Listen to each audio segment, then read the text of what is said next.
Good morning, I'm Tyler Ketterside, and today we are going to be talking about conflict. Conflict occurs when clashing ideas or feelings are expressed or experienced between two interdependent parties. Conflict has various ranges from just a simple disagreement to more drastic measures. If you work with a small group, then you probably have already experienced conflict. Conflict can even be experienced without expression because many people are too shy to speak up. There's also different types of conflict, such as task conflict, relational conflict, and process conflict. Task conflict is conflict resulting from disagreements over ideas, information, reasoning, or evidence.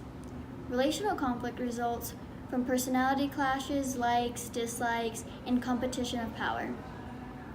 Finally, process conflict is over how to do something and a member's contribution to the group. I'd say that understanding conflict and the different types of conflict is so beneficial to future students because then once an issue does arise, they can assess it properly.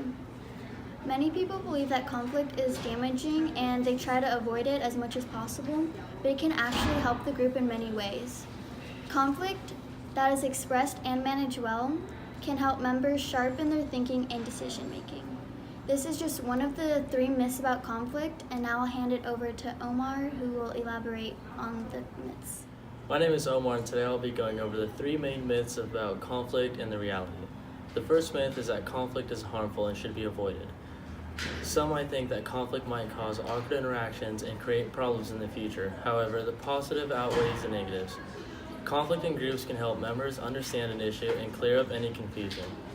The conflict might have even started out of miscommunication or a group member misunderstanding a topic or a theme, so bringing it up will clear up any of that and reassure that all group members are on the same page. Facing conflict instead of avoiding it may also improve group decisions and increase cohesiveness. The final reason why facing conflict is beneficial is because it increases member involvement and may help with splitting up the work evenly. The second myth about conflict is that it only represents a misunderstanding or a breakdown in communication. However, this is not the case. Many conflicts may occur over differences in values, goals, and methods of achieving a goal. It's okay for people to have different ideas and opinions. Therefore, conflict in this manner is good. Facing the conflict will help the group unify as much as possible and compromise to reach a decision. Conflict may also represent limited resources. Facing this type of conflict will be beneficial because the group can stretch out the resources available to be the most efficient and/or find an alternative product or resource. The third myth about conflict is that it may be resolved if parties and group members are willing to discuss the issue, listen, and be open-minded. This is false for a couple of reasons. The first reason that it's false is because conflicts over basic values, morals, and goals may not be resolved. Everyone is raised differently, so people obviously have different morals and views, which is okay. If an individual is set on something, they might not have to compromise or come to an agreement. The second type of conflict that proves this myth is wrong is conflict over limited resources and achieving a goal. In specific cases, there might be really only one resource you can use without being able to stretch it out or use an alternative resource. Same thing with achieving a goal. Some problems may really only have one definite solution, so if there's only one way to achieve a goal, a group member might not agree with it and the conflict and issue will remain unsolved. I will now pass it over to Shauna, who will talk about her experiences with conflict. Thank you. Hi, my name is Shauna Yuri, and I'm going to tell you about the experiences with conflict. My group did not know the workload for each presentation at the beginning of the semester, and we did not know how to break up the responsibilities. I said that I would personally take over a handful of the responsibilities, including the group journals, rubrics, and my own section of the presentation. After hours of working on 3 group journals, realizing the printer was broken so I was unable to print the journals and the rubrics, and having to still learn my topics, I realized that the responsibilities needed to be spread out more, and that others needed to help with their group assignments. I recognized that if I did not speak up about the situation, it could quickly evolve into a large conflict. While I was worried that my group was going to be upset about giving them more work to do, I knew that if I didn't, it would have made my experience in this class extremely unpleasant and stressful. Luckily, my entire group was supportive of my point of view, and ever since then we have reallocated the workload and the potential conflict was solved. Now every presentation, everybody is in charge of writing one group journal, and a different person is responsible for the rubrics each presentation. Many groups are not this lucky because they are not well educated in conflict. This class is very beneficial for teaching people that conflict is natural and healthy in group projects and situations. This story that I just told is an example of process conflict, which is conflict over how to do something and members' contributions to the group. This conflict is why many people dislike group projects and try to avoid them. People believe that one person ends up taking all the responsibility or just ends up doing all of the work. Knowledge of how people react in a group setting is one of the most important things for people to understand because you will always be in groups throughout school, work, and life.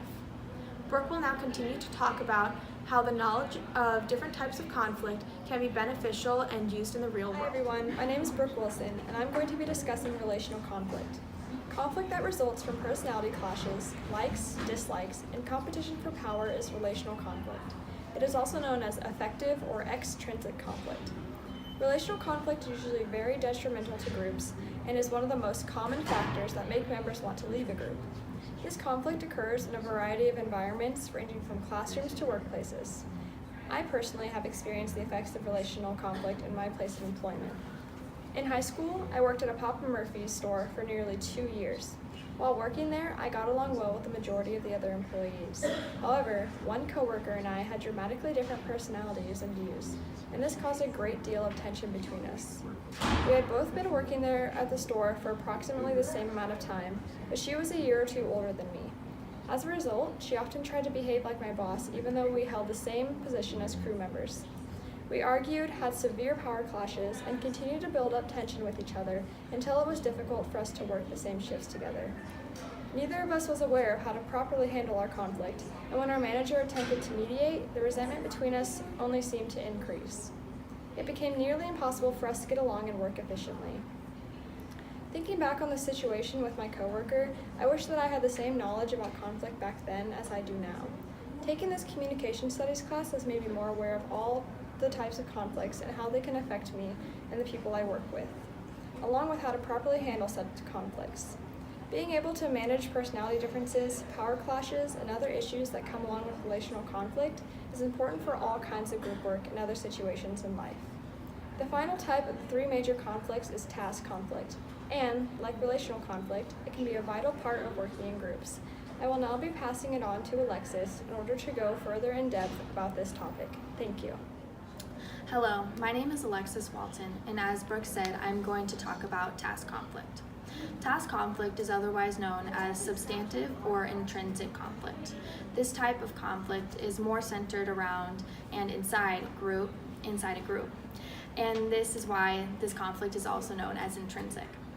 It is conflict when members clash over ideas, meanings, issues, and other matters that concern to its task. Secondary tension is the discomfort of members that feel when in task conflict. This conflict is the basis for effective problem solving and decision making. Different kinds of situations that task conflict can come up is when in group projects, business meetings, etc. If managed well, task conflict allows for group members to challenge and evaluate ideas, proposals, evidence, and reasoning. During this semester, our group went through a conflict much like this when deciding which subtopics each of us were going to cover. Our topic was Planned Parenthood, and our subtopics were abortion, birth control, STD, STI testing, and sex education. We all decided our subtopics, but didn't really talk about if we were all agreed if we were pro-choice or pro-life about each subtopic. We awkwardly stopped talking and looked at each other. This is when the secondary tension played in. We then asked ourselves if we all agreed about the subtopics individually. Since our opinions matched up, we all were able to get different perspectives and could bounce ideas off our group mates. Good thing we have similar views on these types of subjects, and we were able to resolve this task conflict with efficiency and maturity. I will now pass it off to Brian to talk about why conflict is important. Thank you. Hello, my name is Brian Gutierrez, and I'm going to be talking about why understanding main conflicts are important for groups. Conflict among groups can take many forms, Some of the conflicts we talk about were task conflict, relational conflict, and process conflict. Our groups has experienced all of these to a certain degree, within our own group as well as outside of the classroom. These conflicts are sometimes inevitable and can be very stressful. However, they can be very beneficial to a group. Our group found that conflict was the most important to understand throughout the course of the semester. We learned that conflict can be as simple as a disagreement or can be a result from clashes of power, ideas, work ethic, personality, likes, dislikes, and many more. It is important to understand conflict because understanding it more and the various types of conflict will further help the group come to consensus about issues that may arise. Because our group was able to understand the different types of conflict, we were able to further understand the issue and/or correct the issue more efficiently. Like when Alexis talks about how we were able to avoid task conflict by addressing all of our points of view with our Planned Parenthood topic. Something that we agreed on was that understanding conflict will help with future issues as well as issues that could have been resolved in the past. An example of this is when Brooke talks about how there was relational conflict between Brooke and her coworkers. Because they all didn't understand these conflicts, they were never able to resolve the issues that were present in the workplace. The example that Shauna talks about is process conflict. She talks about how at the beginning of the semester she took on a very unequal distribution of workload. Shauna was able to recognize that if she didn't address the problem with the group, there could have been a bigger issue if it wasn't corrected. Overall, learning and understanding conflict will be beneficial to any group setting, including academics, careers, and life in general. Thank you.